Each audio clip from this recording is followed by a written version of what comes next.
অফিসটা তালা খুলতে পান, অফিসের তালা খুলতে পান, যদি না আমরা নেবো না নেব ঘরে নিল, তাহলে আমাকে যে আবেদনগুলো সই করে নিল সেই মাল তো আর একজনটা দিয়ে। কিন্তু নড়াইল জেলা ক্রীড়া সংস্থার অনেক লোক সেই নির্বাচনকে সামনে রেখে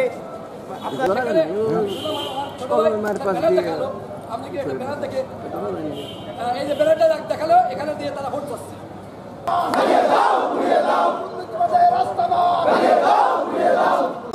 আমরা এটা মানে নেবো না, নড়াইল আমরা পুরোপুরি শ্মশান করে দেবো।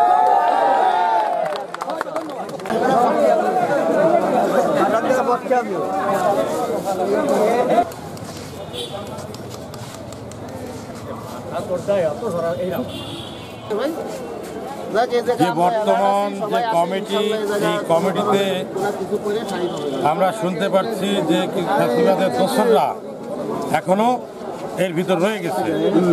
আমরা মনে করি যদি এই ফ্যাসিবাদের দোসরদের এই ক্রীড়াঙ্গন থেকে বহিষ্কার করা না হয়, আমরা নড়াইলের ক্রীড়ামোদী ভাই বোনদের নিয়ে এই ফ্যাসিবাদী এই ক্রীড়ায় যারা রয়েছে ফ্যাসিবাদী দোসররা তাদেরকে আমরা প্রতিহত করব।